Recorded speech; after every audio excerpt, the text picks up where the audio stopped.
బిల్కిస్ బానో ఉదంతం దేశవ్యాప్తంగా సంచలనం అయిపోయింది. ఒకవైపు రేపుకు పాల్గొన్న వాళ్ళని క్షమాభిక్ష పెట్టి పంపించేసినటువంటి ప్రభుత్వం. వాళ్ళు బీజేపీ వాళ్ళే అయోధ్యకు పోయి రామాలయ ప్రారంభోత్సవం చేస్తారు. రామాలయం ప్రారంభం అనేది ఒక ఈవెంట్ లాగా చేస్తారు.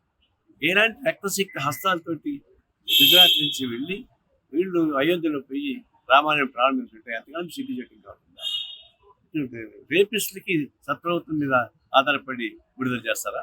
సో సుప్రీంకోర్టు పట్టించుకుంటే తప్ప ఇంత గీత లేకుండా పోయింది. వీడికి ఏం నైతిక హక్కు ఉందని అయోధ్యలో పోయి రామాలయాన్ని ప్రారంభించడానికి?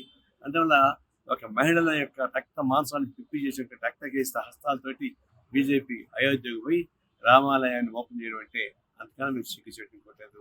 ఆ రామాలయ పవిత్రతకే అవమానించింది. బిల్కిస్ బానో ఉదంతం దేశవ్యాప్తంగా సంచలనం అయిపోయింది. ఒకవైపు రేపుకు పాల్గొన్న వాళ్ళని క్షమాభిక్ష పెట్టి పంపించేసినటువంటి ప్రభుత్వం. వాళ్ళు బీజేపీ వాళ్ళే అయోధ్యకు పోయి రామాలయ ప్రారంభోత్సవం చేస్తారు. రామాలయం ప్రారంభం అనేది ఒక ఈవెంట్ లాగా చేస్తారు. ఎలాంటి రక్తసిక్త హస్తాలతోటి గుజరాత్ నుంచి వెళ్ళి వీళ్ళు అయోధ్యలో పోయి రామాలయం ప్రారంభించుంటే అంతకాలం సిగ్గుచేటు కాకుండా రేపిస్టులకి సత్ప్రభుత్వం మీద ఆధారపడి విడుదల చేస్తారా? సో సుప్రీంకోర్టు పట్టించుకుంటే తప్ప ఇంత గీత లేకుండా పోయింది. వీడికి ఏం నైతిక హక్కు ఉందని అయోధ్యలో పోయి రామాలయాన్ని ప్రారంభించడానికి?